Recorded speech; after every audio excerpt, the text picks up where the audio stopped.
দেখো আমাদের 3 নম্বর প্রশ্নটা যেটা বলছে যে ভি একটা ভেক্টর দেওয়া আছে, এ একটা ভেক্টর, বি একটা ভেক্টর, সি একটা ভেক্টর, এখানে সি ভেক্টরের মধ্যে একটা অজানা রাশি m দেওয়া আছে। এখন বলছে যে এই 3 নম্বর প্রশ্নটার মধ্যে প্রথম প্রশ্নটা বলছে যে ভেক্টর রাশির কার্ল বলতে কি বুঝো। আসলে ভেক্টর রাশির কার্ল কাকে বলে? কার্ল এটা বইতে দেখবেন ডিরেক্টলি উত্তর দেওয়া আছে। এটা কার্লের টপিক থেকে পড়ে নেবা। কার্ল এটা হচ্ছে মূলত ঘূর্ণন প্রবণতা বোঝায় বা ঘূর্ণন বোঝায়, কোনো বস্তুর যে ঘূর্ণন সেটাকে বোঝায়। আচ্ছা, রৈখিক ভরবেগ এবং গতিশক্তির মধ্যে সম্পর্ক স্থাপন করো। আসলে খ নম্বর প্রশ্নটা যদি বলা হয় রৈখিক ভরবেগ এবং গতিশক্তির মধ্যে সম্পর্ক, একটু লক্ষ্য করো তো ই কে ইকুয়াল টু আমরা কি জানি? গতিশক্তি সমান হাফ এম ভি স্কয়ার। আবার ভরবেগ আমি যদি বলি তাহলে ভরবেগ p ইকুয়াল টু কি লেখা যায়? m v লেখা যায়। একটু লক্ষ্য করো হাফ m v তার whole square divide by m দিয়ে ক্যালকুলেশন করা যায়, কারণ এখানে m দিয়ে ডিভাইড করে দাও। আর m v ইকুয়াল টু কি লেখা যায়? p লেখা যায়, তাহলে p square by m, that means p square divide by 2m। এটাই হলো আমাদের e কে এর সাথে গতিশক্তির এবং ভরবেগের মধ্যে সম্পর্ক, অর্থাৎ e কে equal to p square by 2m। এটা হচ্ছে রৈখিক ভরবেগ এবং গতিশক্তির মধ্যে সম্পর্ক। পরের প্রশ্নটা বলছে যে m এর মান কত হলে abc একটি ঘনক বা প্যারালেলোপিপেড এর আয়তন হবে 24, অর্থাৎ ঘনক হবে, ঘনকের ইউনিট হচ্ছে প্যারালেলোপিপেড। তো এখন সেটা আমরা একটু দেখি। এখানে বলছে যে গ নাম্বার ঘনক, মনে রাখবা ঘনকের আয়তনের ফর্মুলা কি? ঘনকের আয়তন সমান, এখানে যদি তিনটা ভেক্টর দেওয়া থাকে, ধরো তিনটা ভেক্টর দেওয়া আছে এরকম, ধরো a একটা ভেক্টর দেওয়া আছে axi plus ayz plus azk, b একটা ভেক্টর দেওয়া আছে bxi plus byj plus bzk, ধরো c এর একটা ভেক্টর দেওয়া আছে cxi plus cyj plus czk। ধরো এরকম তিনটা ভেক্টর আমাদের দেওয়া আছে। তাহলে এই তিনটা ভেক্টর দিয়ে যদি আমি কোনো একটা ঘনক পাই, সেই ঘনকের আয়তনটা কেমন হবে? তো সেই ক্ষেত্রে লিখবা যে ঘনকের আয়তন সমান, এই যে এখানে ij কে বাদ দিয়ে মূলত যে সবগুলো আছে এই সবগুলোর ম্যাট্রিক্স এর ডিটারমিনেন্ট, মানে কি এই সবগুলোর নির্ণায়ক এক কথায়। অর্থাৎ এই সবগুলো দিয়ে যদি আমি কোনো নির্ণায়ক তৈরি করি, সেই নির্ণায়কের যে মানটা পাওয়া যাবে সেটা হবে আমাদের ঘনকের আয়তন। অর্থাৎ এখানে লিখবে হবে x ay az bx by bz cx cy cz, এটাই মূলত আমাদের ঘনকের আয়তনের ফর্মুলা। কি বুঝতে পেরেছি? তাহলে এখন আসো, আমাদের এখানে কি দেওয়া আছে? a দেওয়া আছে, b দেওয়া আছে, c দেওয়া আছে।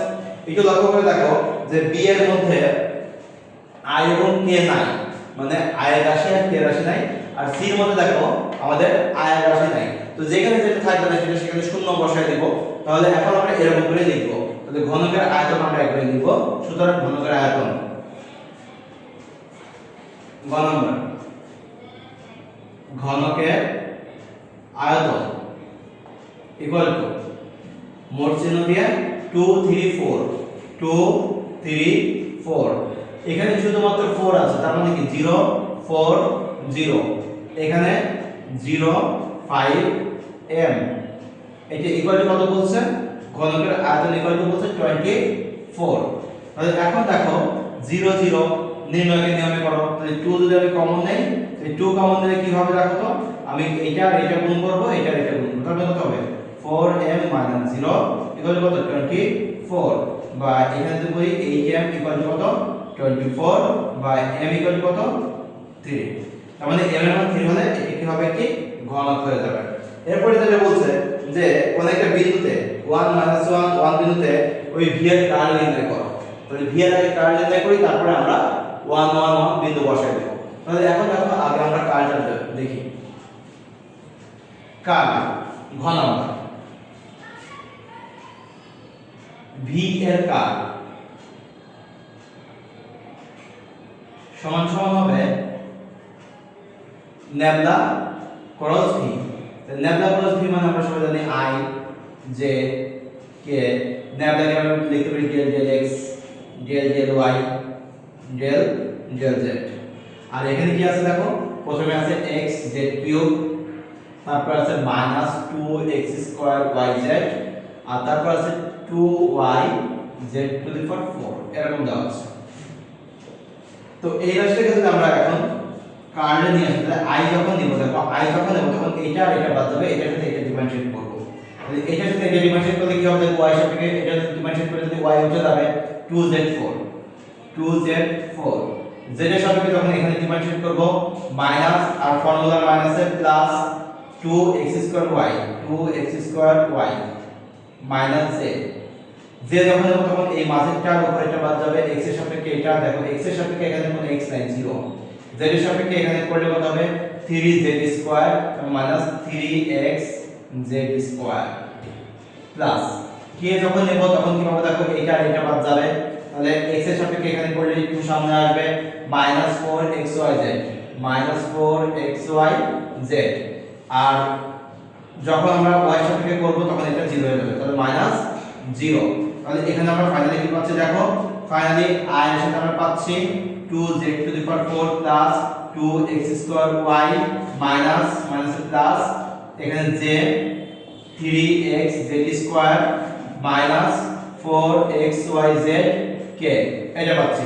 তাহলে এখন আমাদের কি বলছে, কোন বিন্দুতে, আমাদের যে বিন্দুটা দেওয়া আছে 1 1 বিন্দুতে 1 1 বিন্দুতে এখানে বসে দাও, এখন তুমি কার্লের মান পেয়ে যাবে। দেখো 1 1 তাহলে এখন লিখবা যে এখন 1 1 বিন্দুতে কার্ল, তাহলে ইকুয়াল টু প্রথমে যে যেমন কত 1 বসাও, তাহলে এখানে কত পাবে i ইনটু 2, x এর মান 1 y এর মান -1, দ্যাট মিন্স এখানে -2। তারপরে এখানে j বসাও, j বসালে এখানে কত পাবে, দেখো z এর মান কত 1, x এর মান 1, দ্যাট মিন্স এখানে কত পাবে শুধু 3। তারপর এখানে মাইনাস বসাও, দেখো x y z এখানে কত পাবে -1 পাবে, কেন x এর মান 1 y এর মান -1 z এর মান 1, তাহলে -1 দ্যাট মিন্স +4k। তাহলে এটা তো 0 হয়ে গেল, 3j +4k এইটাই হলো আমাদের কার্ল। যদি বলতো কার্লের মান কত, যদিও এখানে বলা নাই, এখানে এই পর্যন্ত উত্তর হবে। যদি বলতো কার্লের মান, তাহলে আমরা কি লিখতাম এভাবে, কার্লের মান ইকুয়াল টু, এটা তখন এরকম করে মোট চিহ্ন দিয়ে আমাদের লিখতে হতো, ইকুয়াল টু হতো 3² + 4² তারপর ইকুয়াল টু 5 একক। এইটা হতো আমাদের অ্যানসার। আশা করি কার্ল তোমাদেরকে বুঝতে পেরেছি।